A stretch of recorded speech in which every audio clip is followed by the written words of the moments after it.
నిజమైన యోగ అంటే ఎవరు? ఎలాంటి పరిస్థితుల్లోనైనా మనస్సు ప్రశాంతంగా ఉంచగలవాడు. కృష్ణుడు చెబుతున్నాడు. సుఖం, దుఃఖం, లాభం, నష్టం అన్నీ సమానంగా చూడు. అప్పుడు నీ మనస్సు బలవంతమవుతుంది. మనస్సును జయించు. కృష్ణుడు అన్నాడు. మన ఏవ మానుష్యానాం బంధాయ విపరిణమతే. మనసే మన మిత్రుడు, మనసే మన శత్రువు. మనస్సు నియంత్రణలో ఉన్నప్పుడు అది మిత్రుడు. కాని మనస్సు మనమీద ఆధిపత్యం చూపినప్పుడు అది శత్రువు అవుతుంది. కృష్ణుడు సూచించాడు. ధ్యానం చేయి, ఆలోచనలను శాంతపరచు, భగవంతుడిని స్మరించు. అప్పుడు నీ మనస్సు నీ ఆజ్ఞలో ఉంటుంది. భయాన్ని జయించు. కృష్ణుడు ఎల్లప్పుడూ చెబుతాడు. మా శుచః, భయపడవద్దు. భయం మనలో ఉన్నప్పుడు ధర్మం చేయలేము. భయమే మన ప్రయత్నాలను ఆపేస్తుంది. కృష్ణుడు చెబుతున్నాడు. భక్తితో నన్ను స్మరించు. నేను నీతోనే ఉంటాను. భయాన్ని నమ్మకంతో నువ్వు జయించగలవు. అహంకారాన్ని విడిచిపెట్టు. కృష్ణుడు చెప్పాడు. అహంకార విముగాత్మ కర్తాహమితి మన్యతే.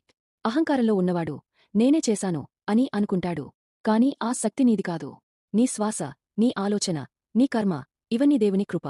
అహంకారం ఉన్న చోట భక్తి ఉండదు. భక్తి ఉన్న చోట అహంకారం ఉండదు. ఇది కృష్ణుడు మనకు నేర్పిన గొప్ప సత్యం. విశ్వాసం శక్తి. కృష్ణుడు అన్నాడు. శ్రద్ధావాన్ లభతే జ్ఞానం. శ్రద్ధ ఉన్నవాడికే జ్ఞానం వస్తుంది.